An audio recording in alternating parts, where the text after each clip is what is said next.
ఇక వివరాల్లోకి వెళ్తే కాకినాడ యాంకరేజ్ డీప్ వాటర్ పోర్టుపై ఆధారపడి జీవనం సాగిస్తున్న కార్మికులు ప్రమాదవశాత్తు మరణించిన కార్మికుల కుటుంబాలకు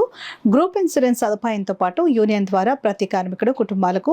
ఆర్థిక సహాయం అందించడం జరుగుతుందని కాకినాడ సిటీ ఎమ్మెల్యే వనమడి కొండబాబు తెలిపారు. ప్రమాదవశాత్తు మరణించిన కార్మికుల కుటుంబాలకు ఆదివారం శాసనసభ్యులు వారి స్వగృహం జగన్నాథపురం నందు Lakshmi deep water port workers union కార్మికులు 3 కుటుంబాలకు, Vinayaka deep water port workers union కార్మికులు 2 కుటుంబాలకు శాసనసభ్యులు వనమడి కొండబాబు చేతుల మీదుగా ₹1,00,000 చొప్పున ఆర్థిక సహాయం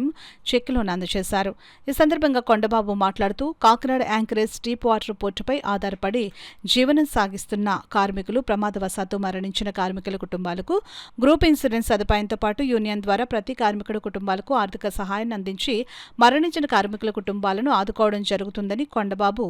పేర్కొన్నారు.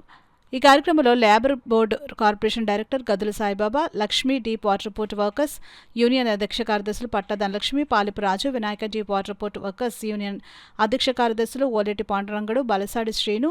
పాలిపు దుర్గారావు, ధర్మారావు తదితరులు పాల్గొన్నారు.